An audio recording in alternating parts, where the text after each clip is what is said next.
예수님께서 말씀하신 아주 유명한 비유입니다. 신앙생활 하시면서 이 설교를 한두 번 들어보지 않으신 분이 없을 정도로 유명한 비유, 내 마음의 밭, 내 밭 이야기, 아니면 옥토 또는 씨 뿌리는 이야기, 이런 제목으로 많은 설교를 우리가 듣고 또 여러분도 접하게 됐을 것입니다. 오늘 설교는 이제 두 번에 걸쳐서 해야 될 것 같습니다. 제가 말씀을 전에도 느꼈고 이번에도 또 느꼈지만, 예수님은 땅에 대한 이야기를 하시고 밭에 대한 이야기, 그 또 하나는 씨에 대한 이야기를 이 비유 가운데 말씀해 주십니다. 비유라고 하는 것은 일상의 일반적인 일을, 간단하고 단순한 일상의 일을 통해서 깊고 좀 더 우리에게 하고 싶은 그런 이야기를 우리에게 전해주는, 우리를 그런 깊은 자리로 초청하는 그러한 기능이 비유에 있습니다. 그러니까 단순한 일을 통해서 깊은 이야기로 우리를 초청해 주시는데, 이 비유 속에는 씨와 밭에 대한 두 비유가, 두 깊은 이야기가 다 담겨져 있습니다. 그래서 오늘 두 개를 다 하기에는 시간이 너무 부족하고, 오늘은 밭에 대한 이야기를 여러분과 함께 나누려고 합니다. 씨는 무엇이고 밭은 무엇인가? 오늘 14절 한번 보시면, 뿌리는 자는, 씨를 뿌리는 자는 말씀을 뿌리는 것이라 이렇게 되어 있고, 같은 병행 구절인 마태복음 13장에 가보시면 이 말씀은 하나님의 말씀, 천국 말씀이다, 이렇게 아예 딱 정해져 있습니다. 제가 하는 이야기가 아니고, 이 씨는 천국 말씀, 그리고 밭은 무엇인가? 사람의 마음이다 라고 마태복음 13장 19절 말씀에 보시면 기록되어 있습니다. 마태복음 13장 19절에 보시면 말씀은 천국 말씀, 밭은 사람의 마음이다, 이렇게 예수님께서 이견이 없도록 단순한 일을 통해서 깊은 이야기로 우리를 초청하실 때 씨는 무엇이고 밭은 무엇인지 우리에게 정확하게 말씀해 주셨습니다. 씨는 천국 말씀, 하나님 나라의 말씀이고, 밭은 사람들의 마음밭, 우리가 그런 표현도 하죠. 사람들의 마음이다라고 그렇게 이야기하고 있습니다. 이스라엘에서는 농사를 지을 때 일단 씨를 뿌립니다. 그리고 나서 쟁기로 땅을 갈아엎습니다.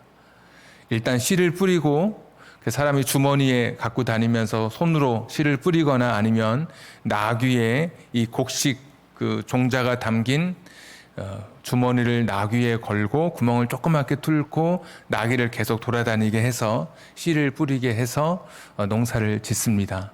씨가 뿌려지면 이제 쟁기로 갈아엎으면서 땅을 씨를 덮어주는 거죠. 흙으로 씨를 덮게 됩니다. 근데 오늘 이야기는 이렇게 농부가 농사를 지을 때 어떤 씨는 열매를 맺고 어떤 씨는 그 땅에 따라, 그 밭에 따라 열매를 맺지 못한다라고 하는 이야기를, 아주 지극히 그 당시에는 상식적인 이야기를 예수님께서 하셨습니다. 너무나 당연한 이야기.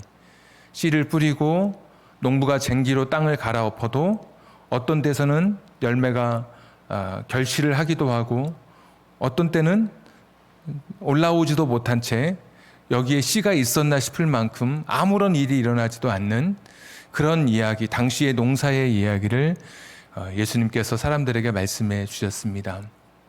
제자들이 묻습니다. 이게 무슨 뜻입니까? 10절에 예수께서 홀로 계실 때 함께한 사람들이 12제자와 더불어 그 비유들에 대하여 물었습니다. 물은 대답. 14절부터 20절까지가 그 예수님께서 이 비유를 해석해 주신 이야기입니다. 그러니까 오늘 설교는 설교자로서는 사실 굉장히 쉽습니다. 더 성경을 해석하거나 연구하지 않아도 사실은 예수님께서 비유를 설명하시고 비유를 말씀해 주시고 비유에 대한 설명까지 아주 자세하게 옆에다가 다 기록해, 비유를 설명해 놓으신 것까지 이 마가가 다 기록해 놓았기 때문에 그냥 이것을 설명하는 것으로 사실 그냥 설교가 끝나는 게 맞습니다. 그게 정확한 덧붙일 것도 없고, 제가 그래서 오늘 예수님께서는 말씀의 씨앗이 뿌려질 때 어떤 사람에 따라서, 어떤 사람의 마음밭에 따라서 열매를 맺기도 하고 맺지도 못한다, 이 말씀을 정확하게 해 주시는 것이죠.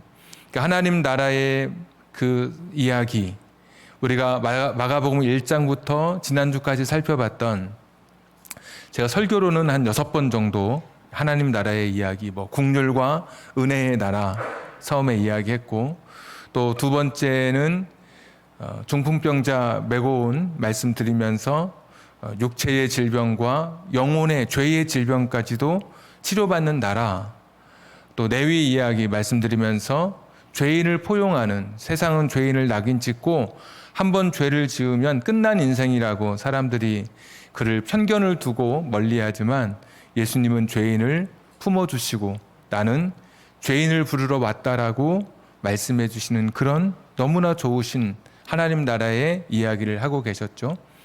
또 왜 금식하지 않느냐는 그런 질문을 통해 대답해 주시면서 지금은 금식할 때가 아니다, 지금은 새로운 기쁨의 나라, 결혼식에 비유해 주셨습니다. 기쁨의 나라이고 옛날 천이나 옛날 포도주가, 그 옛날 가죽 부대가 품을 수 없는 새로운 천, 새로운 포도주의 시대, 그러니까 새로운 시대가 열렸다. 하나님 나라는 우리가 살아가는 이 세상의 나라와 달리 하나님의 나라는 새롭고 이전과 다른 나라, 그리고 기쁨의 나라다 말씀해 주시죠. 되게 하나하나 그 말씀들이 가슴 뛰는 말씀입니다.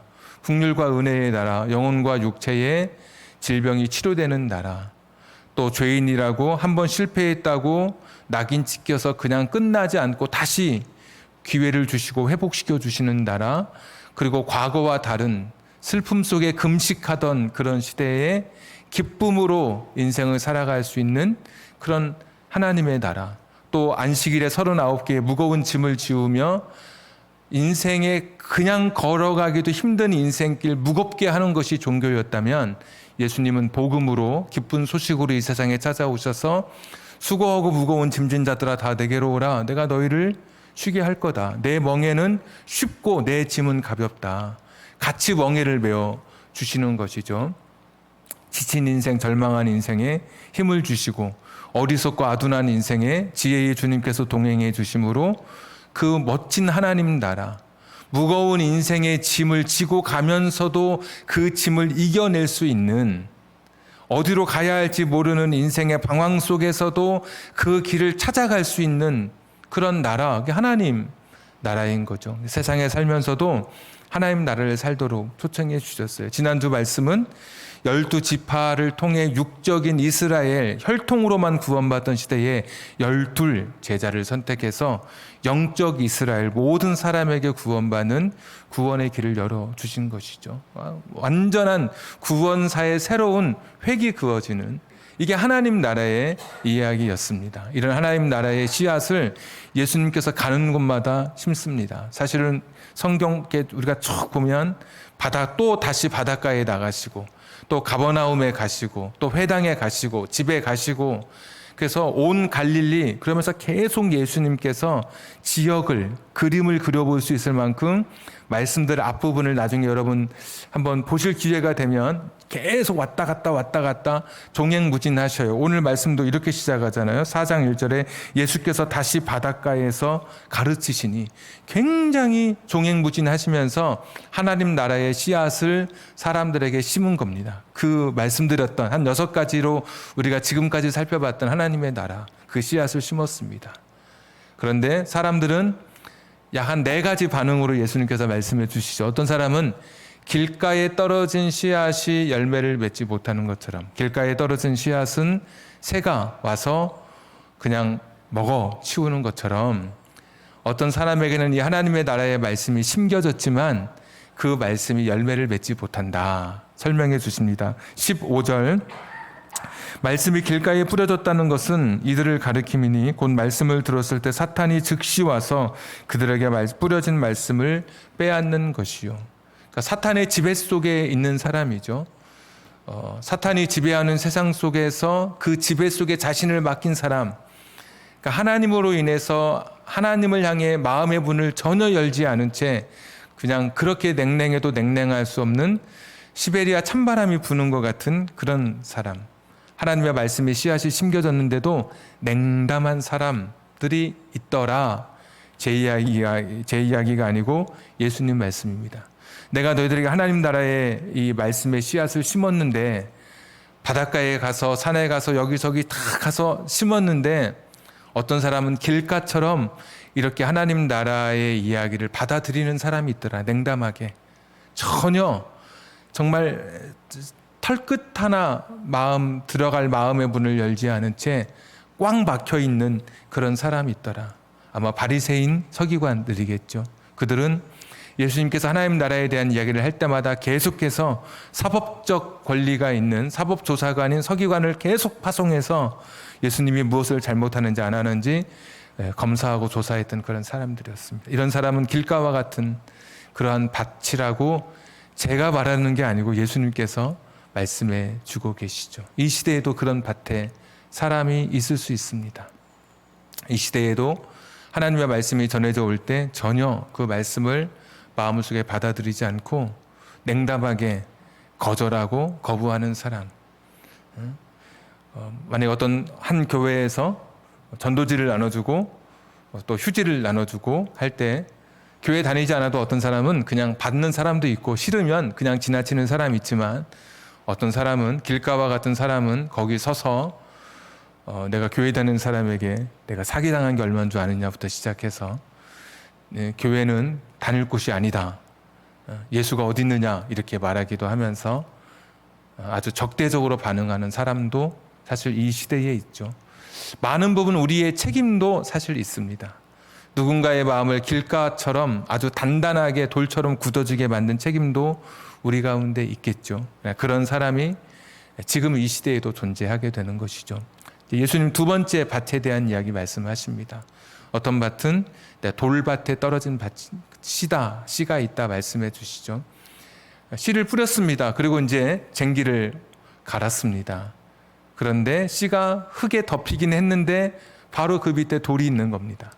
우리는 이해가 안 가죠. 돌을 다 골라내야 되죠. 그런데 이스라엘은 돌을 골라낼 수가 없는 땅입니다. 온 천지가 다 돌입니다. 그냥. 거기서 좋은 땅, 우리가 생각하는 지금의 좋은 땅은 어디가 땅이냐? 포도원입니다. 포도원만 좋은 땅이에요. 포도원에 심겨진 무화과나무 이런 표현은 포도원만 좋은 땅이고 나머지는 완전 박토입니다. 다 섞여 있어서 돌을 골라내는 건 불가능하죠. 그래서 일단 막 씨를 뿌려놓고 여기저기 뿌려놓고 한번 기대해 보는 거예요. 그런데 어떤 씨는 쟁기로 갈아엎었는데 땅에 덮이긴 했는데, 흙에 덮이긴 했는데 바로 밑에 돌이 하나 있다. 그러면 어떻게 될까요? 자라나지 못하게 되죠. 한번 보겠습니다. 16절. 또 이와 같이 돌밭에 뿌려졌다는 것은 이들을 가리킴이니 곧 말씀을 들을 때 즉시 기쁨으로 받으나 그 속에 뿌리가 없어 잠깐 견디다가 말씀으로 인하여 환난이나 박해가 일어나는 때에는 곧 넘어지는 자요. 여기도 마찬가지입니다. 열매 맺지 못하고 잠깐, 곧, 즉시, 잠깐, 약간 좀 내리다가 금방 말라버리게 되는, 실제로 그런 사람들이 있었죠. 예수님 때에도 오병이어 기적을 보고 예수님을 왕으로 삼으려고 했던 사람들이 있었습니다. 왜? 예수님만 따라다니면 먹을 것 걱정 없거든요. 그때는 먹는 게 입에 풀칠하는 것조차도 어려웠던 시대입니다. 다 그렇죠. 가난한 사람들은 입에 풀칠하는 게 어려웠고, 우리도 저희 시대가 아니라 저 한참 저희 어른들의 시대에는 한 끼 입을 줄이려고 다른 집에 식사 때 좀 가보기도 하거나 잔치 때가 되면 배불리 먹기도 하고 그렇게 했던 그런 시대가 있잖아요. 이때도 어려운 시대입니다. 예수님 오병이어 기적 일으키시니까 야, 우리 밥 걱정 안 해도 되겠다 해서 예수님 왕으로 삼으려고 했어요. 오늘 기도하실 때 우리 장로님께서 대통령이 물가를 체감할 수 있었으면 좋겠다 이렇게 기도해 주셨잖아요.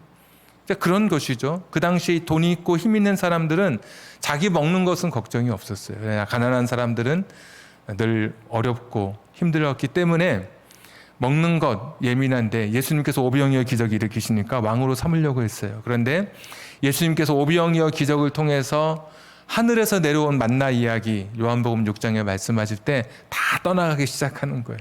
예수님께서 제자들 보면서 너희도 가려느냐 이렇게 묻는 거죠.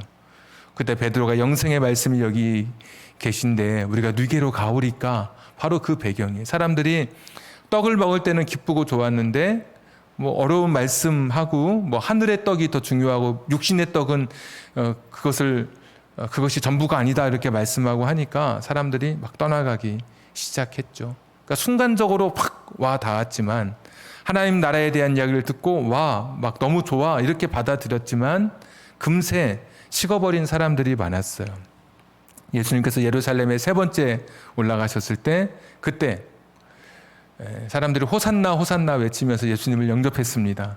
다윗의 자손으로 오시는 분이시라고. 그러나 우리가 알다시피 곧 5일이 되었을 때 5일이 지나고 사람들이 바라바를 살리고 예수를 죽이라고 외쳤습니다. 그 사람들이 다 같은 사람들인 거죠. 그러니까 그 당시에도 하나님 말씀의 이 초청을 듣고 너무나 좋은 하나님 나라의 씨앗이 심겨졌지만 그냥 잠시 순간 기쁨의 그 순간뿐이고 금세 이 하나님 나라의 이야기를 잃어버린 사람들이 참 많이 있죠. 지금도 마찬가지입니다. 부흥회 때 반짝 또는 내 상황과 환경에 맞는 설교가 전해지면 그날은 은혜 받은 날이에요.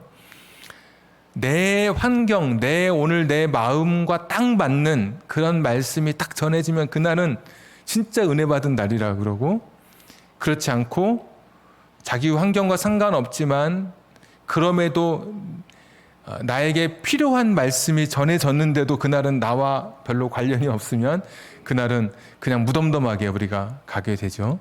근데 그런 경우죠. 순간 감정이나 어떤 지식적인 교훈으로 너무 오늘 말씀 너무 좋은데 막 적고, 또는 감정적으로 오늘 말씀 나에게 하는 말씀이다라고 막 이러면서, 근데 그 순간만 그렇게 하고 그냥 그렇게 하나님 나라의 삶을 결실을 하지 못하는 경우가 분명히 있죠. 우리 중에도 있고 그 당시에도 있었고. 세 번째 이야기는 가시떨기에 떨어진 씨앗 이야기입니다. 가시떨기에 떨어졌어요. 누가 가시떨기 있는데 뽑습니까? 그냥 안 뽑고 지나갈 사람이 누가 있습니까? 뽑긴 뽑죠. 그런데 대부분 뿌리까지는 원래 잘 안 뽑히죠. 김을 잘 매야 되는데. 근데 막 땅을 엎다 보면 분명히 씨앗이 들어는 갔어요. 땅 밑에, 흙 밑에. 그런데 가시떨기에 있는 뿌리 속에 같이 그 옆에 있게 되면 원래 잡초가 더 빨리 자라니까 얼마만큼 크다가 더 이상 크지 못하고 결실을 얻지는 못하는 거예요. 조금 크다가 거기에 한 그렇게 머물러 있는 그때의 이야기를 하시면서, 이것은 무슨 이야기냐? 예수님께서 다 말씀해 주셔요. 또 보겠습니다. 18절, 또 어떤 이는 가시떨기에 뿌려진 자니 이들은 말씀을 듣기는 하되, 말씀을 듣긴 들어요. 하나님 나라의 말씀을 세상의 염려와 재물의 유혹과 기타 욕심이 들어와 말씀을 막아 결실하지 못하게 되는 자요. 세상 염려가 너무 많다는 거예요. 그러니까 하나님 나라 말씀을 들었는데 지금 막 오늘 이 시간에도 막 말씀을 듣다가 어떤 분은 가령 이럴 수도 있죠. 내가 오늘 가스불을 잠궜나?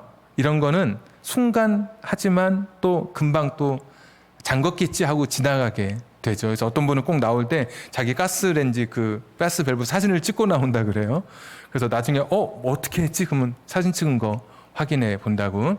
근데 이런 거는 지나가는 것이지만 어떤 분이 만약에 집안에 너무 어려운 일이 있고 뭐 경제적으로 또는 누가 환자가 계시고 또 아이들의 문제가 너무 크면 내가 교회 다니는데도 불구하고 하나님 믿는데도 불구하고 내 생각, 내 삶의 공간과 내 생각의 영역에는 세상의 것들로 다 가득 차 있는 거예요. 지금 하나님의 하자도 생각나지 않고 지금 뭐 대출이 필요하다 그러면 뭐 오늘 무슨 은행 뭐 무슨 상품 금리는 어떤 거 이거 하느라고 하나님 말씀 뭐 하나님의 나라 전혀 일주일 내내 예를 들면 전혀 그런 것은 조금도 생각나지 않는 그런 삶이겠죠. 세상의 염려나 또 물질에 대한 유혹, 그러니까 세상의 문제가 너무 크면 하나님 나라가 내 안에 들어올 공간이 여력이 없어요. 세상 뭐 자식이 너무 힘들게 한다 그러면 자식 문제 막 하느라고 하나님 나라 뭐 하나님에 대한 그런 생각들은 사실 전혀 생각하지 못하고 지나가게 되는 것이죠.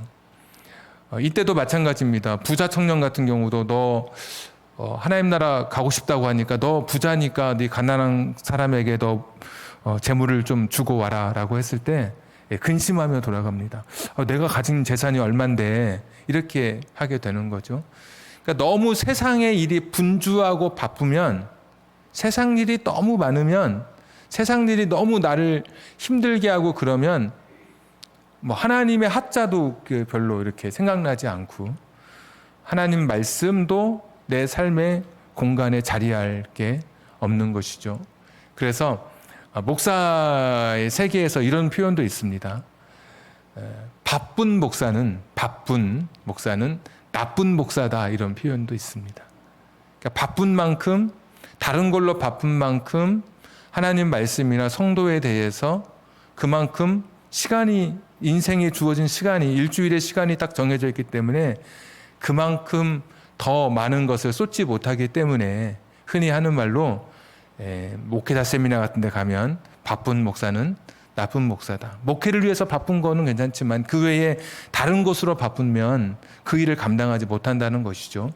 비단 목사에게만 해당되겠습니까? 우리 성도들에게도 마찬가지죠. 세상의 일, 세상의 염려, 세상 걱정, 근심이 너무 크면 하나님 나라의 열매를 맺어갈 수가 없는 거예요. 지난 한 주간 하나님에 대해서 얼마나 생각하고 또 하나님 내가 말씀대로 살고 하나님의 뜻대로 사는 것을 얼마나 고민해 보셨습니까? 집에 일이 너무, 제가 그거 할 겨를이 없어요. 막 집에 일이, 큰 일이 터졌어요. 이렇게 되는 거죠. 실제로 예수님 시대에도 그런 사람이 있었던 것 같아요. 하나님 말씀을 듣고 막 성장하고 하나님의 뜻대로 살기로 결단하고 하다가 세상 일이 너무 무게가 크니까 그거에 짓눌려서 더 이상 성장하지 못한 사람도 있었던 거예요. 마지막 네 번째 밭 이야기 있죠. 우리가 잘 아는 30배, 60배, 100배의 결실을 맺은 그런 밭의 이야기입니다. 마저 보시죠. 20절.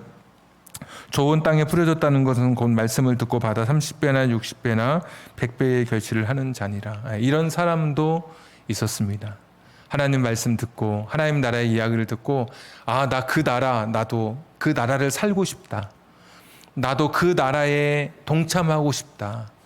예수님께서 막 쭉 그 피리 부는 그 아저씨처럼, 피리 불면 아이들이 그 동화에 보면 막 따라가잖아요.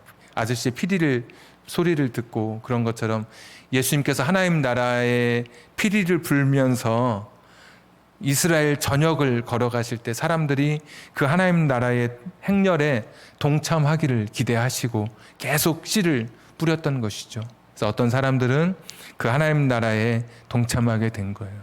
여러분 얼마나 좋습니까? 은혜와 긍휼의 나라, 차별하지 않으시고 나를 감싸 안아주시고 무거운 인생의 짐을 지고 가는 내게 그 짐을 덜어주시고 눈물을 닦아주시고 근심과 슬픔 속에 인생을 살지 않고 기쁨 속에 살도록 우리 인생을 격려해 주시고 위로해 주시는 하나님이 주인 되는 그 나라를 받아들이는 그런 사람들이 당시에도 있었던 것이죠. 예수님께서 씨를 뿌리면서 농사 짓는 그런 모습을 보시고 그런 배경 속에서 하나님 나라를 받아들인 사람들의 이야기를 오늘 우리들에게 전해주고 계십니다. 아마 이 말씀을 처음 들었던 독자들은, 이 말씀을 처음 들었던 12 제자와 또 다른 사람들은 예수님께서 이 네 밭 이야기를 하실 때 분명 그랬을 것입니다. 나는 어떤 밭일까? 아마 그렇게 자기 자신에게 물어봤을 겁니다. 야, 나는 어떤 밭에 속할까? 우리 남편은 지금 무슨 밭일까? 우리 자식은 지금 어떤 밭일까? 냉랭한 길가 밭일까? 아니면 주일학교 어린 시절에 하나님 믿고 예수님 믿고 그래서 주기도문도 할 줄 알고 그렇지만 어느새 세상의 일, 세상의 무게에 짓눌려 더 이상 크지 못하는 혹시 가시밭은 아닐까? 가시떨기와 같은 그런 밭에 심겨진 그런 우리 형제, 우리 자녀들은 아닐까? 여러 가지 생각하지 않았겠습니까? 이 질문은 오늘 우리가 다시 한번 해야 될 질문이죠. 여러분은 지금 어떤 밭이십니까? 여러분은 어떤 마음의 밭으로 하나님의 말씀을 받고 있습니까? 하나님 나라를 받아들이고 있습니까? 최소한 여기 오신 분들은 길가는 아니신 것 같고요. 그러나 언제든지 우리가 돌짝, 가시밭 그럴 가능성도 얼마든지 있죠. 목사이면서도 또 교회 50년, 30년 신앙생활 하면서도 세상의 무게에 짓눌려 살고 그러다 보면 하나님은 작게 보이고 세상이 크게 보이다 보면 좋은 밭의 열매를 사실 맺지 못하게 되는 것이죠. 어느 정도 컸기 때문에 형식은 있고 습관은 있고 틀은 있고 소위 교회 다닌 가다는 있지만 그러나 안에 결실은 없는 것이죠. 찬송도 부르고 기도도 할 줄 알고 언제 눈을 감아야 되고 이런 거 다 알지만 그러나 그런 걸로는 하나님 나라가 정말 내 안에 온전히 내 삶을 다스리지 않는 한 내 인생은 진정 하나님 나라를 살지는 못하는 것이죠. 오늘 보면 하나님 나라의 결실을 맺는데 30배, 60배, 100배의 결실을 맺는다 그랬습니다. 모든 사람이 사실 교회 다니면서도 똑같이 충성하고 똑같이 헌신하고 똑같은 믿음을 갖고 그것은 아니더라고요. 사람마다 믿음의 분량이 다르고 사람마다 헌신의 크기가 다르고 또 사람마다 충성하는 그 양이 다른 것을 보게 됩니다. 하나님 나라에 내가 삶을 살아가면서도 어떤 사람은 하나님께 내 인생을 완전히 맡겨서 100배의 삶을 누리는 사람이 있는가 하면 어떤 사람은 하나님 나라의 삶을 살면서도 하나님 나라에 내가 그런 열매를 결실을 거두며 산다고 하면서도 내게 선물처럼 다가온 기쁜 소식으로 다가온 하나님 그분과 함께 내가 살아간다고 하면서도 100배가 아닌 30배만 누리는 사람도 있을 수 있는 것이죠. 어떤 도시를 탐험할 때 이런 책 같은 책 많이 있습니다. 제목 속초 100배 즐기기, 저 같은 경우는 군산 100배 즐기기, 이런 것은 군산, 속초 이런 데 다 속속들이 다 알려주겠다 그런 의미예요. 그런데 속초 30배 즐기기 이런 것은 별로 없죠. 다 100배 즐기기예요. 모든 거. 우리가 하나님 믿으면서 예수님 믿으면서 내 안에 하나님 나라의 말씀의 씨앗이 심겨지고 내가 신앙생활 시작했는데 이왕이면 100배의 삶을 누리며 살아가야 되지 않겠습니까? 이왕이면 100배의 하나님 나라를 이 땅에서 누리며 살아가야 되지 않겠습니까? 어떻게 100배의 삶을 온전히 누리는가? 다시 말씀 한 절 더 보시면 20절에 좋은 땅에 뿌려졌다는 것은 곧 말씀을 듣고 받아입니다. 그러니까 하나님 말씀, 내 안에 심겨진 하나님의 말씀, 그 말씀을 붙들고 살아갈 때 얼마만큼 붙느냐에 따라서 30배만큼 붙들면 30배 하나님 나라를 사는 것이고 100배 온전히 붙들면 100배를 누리고 하나님 나라를 살아가는 거예요. 자, 하나님의 말씀이 떨어졌습니다. 염려하지 마라. 너 걱정하지 마라. 내가 너의 인생 책임져 준다. 하늘의 공중에 나는 새를 봐라. 들의 백합화 봐라. 누가 먹이를 주지 않고 입혀주지 않아도 공중의 새는 하나님께서 먹여주시고 입혀주시는, 그래서 살아가는 것이고 저 들의 백합화도 자기가 입히지 않아도 하나님께서 입혀주셔서 저 찬란한 꽃으로 저 들을 장식하지 않느냐. 예수님 말씀하시며 하물며 너희일까 보냐 우리에게 말씀해 주셔요. 하나님의 말씀을 온전히 100배로 받아들이고 이 말씀을 듣고 받아들이고 이 말씀 속에 내 인생을 세우는 사람은 100배의 삶을 살아가는 거예요. 근데 30배만 이 말씀을 받아들이는, 30%만 받아들이는 사람이 있다고 하면 어떤 건 받아들이고 어떤 건 받아들이지 않아요. 하나님 약속의 말씀, 하나님은 신실하시고 하나님은 항상 선하시고 하나님은 실수하지 않으시고 내 인생에 계획을 갖고 계신 분이시고 우리가 곁길로 가는 것 같아도 하나님은 우리를 홀로 내버려 두지 아니하시고 내가 너와 함께 한다고 말씀해 주시고 불 가운데 있지만 불이 사르지 못하게 하시고 물 가운데 물을 건넌다 할지라도 우리를 침몰지 못하게 하신다고 약속해 주셨는데 우리는 물 가운데서 불 가운데서 우리는 죽을 것처럼 온전히 하나님 말씀 붙들지 못하고 30%만 붙들고 살아가면 하나님 나라를 30%만 살아가는 겁니다. 여전히 하나님이 내 인생의 주인이라고 하면서도 여전히 내 힘으로 살아가려고 하면서 끙끙대면서 밤에 잠 못 들고 걱정하고 염려하면서 내 인생이 하나님 나라와 세상 나라의 중간에 서서 우왕좌왕하면서 인생을 살아가게 되는 것이죠. 좋은 밭은 하나님의 말씀을 듣고 받아들이는 사람인 거예요. 30% 받아들이면 30배 뱉는 것이고 100배의 좋은 땅이 100배 열매를 맺을 수 있는 좋은 땅이 되면 100배 거둬들이는 거예요. 똑같은 땅이라도 30배 낼 수 있는 땅이 있고 100배 낼 수 있는 땅이 있는 것처럼 내가 내 인생을 하나님 앞에 온전히 다 맡기고 하나님 말씀 앞에 내 인생을 다 걸어버리면 나는 100%의 하나님 나라를 살아가는 거예요. 국률과 은혜의 나라, 기쁨의 나라, 회복의 나라, 나를 불쌍히 여겨주셔서 다시 일으켜주시는 그 나라를 내가 살아가는 거고요. 똑같이 하나님 나라를 살면서도 어떤 사람은 온전히 하나님께 내 인생을 다 맡기지 못한 채 30%만 맡기고 70%는 내가 내 인생을 붙든 채 살아가면 그만큼 내 인생은 온전한 나라를 누리지 못하게 되는 것이죠. 아이를 하나님 앞에 맡길 때도 그렇습니다. 하나님 앞에 맡긴다고 하면서도 여전히 내가 내 아이의 인생을 붙들고 있어요. 내가 내 아이를 걱정하기 시작해요. 내 아이의 앞길을 내가 좌우하는 것처럼, 내가 결정하는 것처럼 그렇게 아이를 붙들어요. 하나님 앞에 맡기지 못해요. 그만큼 그 어머니의 인생, 그 자녀의 삶에는 그만큼 힘든 시간이 펼쳐질 수밖에 없죠. 온전히 맡겨야죠. 하나님 앞에. 하나님께 내어 맡기는 것이죠. 너희 염려를 다 내어 맡겨라 할 때 맡기라고 하는 단어가 저 산 위에서 바닥으로 돌을 굴러내릴 때 쓰는 단어예요. 굴러내려라 라는 거예요.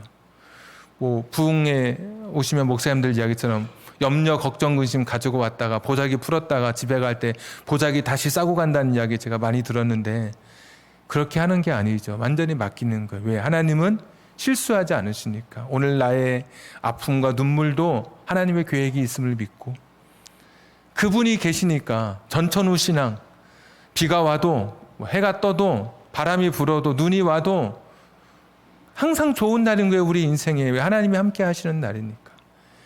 야, 비가 오면 이렇게 비가 날씨 안 좋네. 그게 아니라 비가 오는 날에는 곡식이 물을 흡수하는, 나무가 물을 흡수하는 너무 좋은 날인 것이죠. 바람이 부는 날, 꽃잎이 흩날리고 그러면서 다른 곳에 착상돼서 꽃을 피우게 하는 너무 좋은 날인 것이죠. 눈도 마찬가지고 좋지 않은 날이 하나도 없는 거예요. 하나님과 함께하는 모든 날이 좋은 날이고 찬란한 날이고 복된 날인 거예요. 이것을 믿고 받아들이는 사람은 그의 인생에 하나님 나라가 100%의 결실을 맺는 거예요. 하나님이 그의 인생에 함께 하심으로 하나님과 함께하는 그 삶을 온전히 누리며 즐기며 살아가는 삶을 살아가게 되는 거예요. 길가, 돌짝, 가시밭만 문제가 아니라 좋은 밭에 심겨져 있다고 생각했지만 온전히 하나님의 말씀, 그 씨앗을 온전히 하나님 나라의 말씀을 받아들이지 못하면 그 말씀에 대해 인생을 세우지 않으면 결국 나는 온전한 하나님의 나라를 살지 못하는 사람이다. 그래서 시험과 걱정과 환난이 다가와도 하나님 말씀 위에 인생을 세운 사람은 무너지지 않습니다. 비가 오고 바람 불고 창수가 나도 반석 위에 세운 것처럼 무너지지 않습니다. 슬픈 일을 경험해도 하나님 말씀 위에 자신의 인생을 세우면 내 슬픔을 이겨낼 수 있는 그 말씀을 찾아서 마침내 다시 그 위에 우뚝 서게 되는 것입니다. 하나님 말씀, 내게 심겨진 하나님 나라의 이 말씀의 씨앗이 내 인생에서 100%로 열매 맺을 수 있도록 온전히 여러분의 삶을 하나님께 다 맡기게 되시기를. 그래서 여러분의 삶에는 예수님 말씀하셨던 이 멋진 하나님의 나라가 100배로 결실을 얻게 되기를 주님의 이름으로 축복합니다. 우리 같이 한번 기도하겠습니다. 이왕 예수 믿으면서 30배, 60배, 100%의 100배의 이런 결실 속에 30배, 60배로 만족하지 않고 30%만, 60%만 내가 하나님을 의지하지 않고 100%로 하나님을 의지해서 100%의 하나님 나라의 결실을 맺는 저와 여러분 되기를 원합니다. 이 시간 기도할 때 하나님 좋은 밭 되게 해 주시옵소서. 좋은 밭 되려면 물도 있어야 되죠. 물이 없으면 다 땅이 말라버리니까 내 눈에 눈물도 허락해 주시옵소서. 내 인생의 밭이 좋은 밭 되게 해 주시옵소서. 내 자녀의 밭이 가시밭이 아니라 좋은 밭 되어서 하나님의 그 크신 열매를 맺게 해 주시옵소서. 30%, 60% 아니라 100%, 100배의 열매를 맺는 우리 가족, 우리 인생 되도록 우리 한번 이 시간에 같이 기도했으면 좋겠습니다. 다 같이 기도합니다. 전능하시고 자비로우신 아버지 하나님, 오늘도 하나님 나라를 살되 100배의 결실을 얻는 삶을 살게 해 주시옵소서. 온전히 하나님 앞에 맡기고 살게 해 주시옵소서. 온전히 하나님을 의지하며 살아가게 하여 주시기를 빌고 원합니다.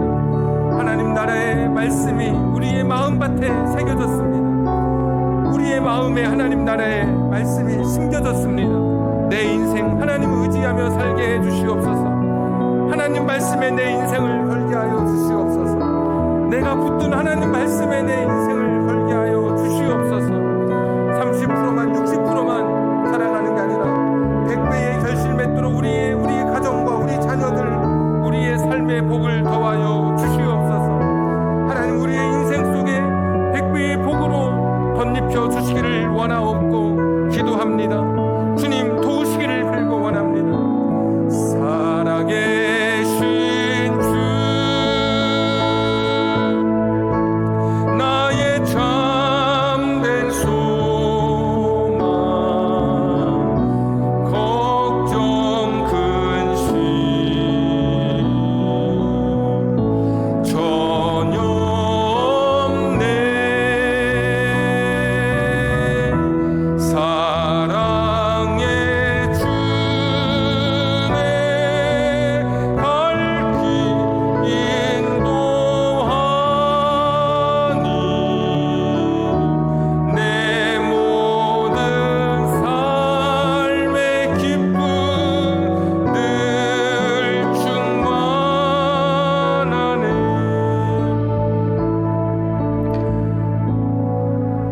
은혜로우신 하나님, 오늘도 하나님의 말씀을 우리의 마음속에 새겨놓습니다. 옥토처럼 좋은 밭처럼 말씀을 받고 듣고 받고 그 말씀 위에 우리의 인생을 세워가게 해 주시옵소서.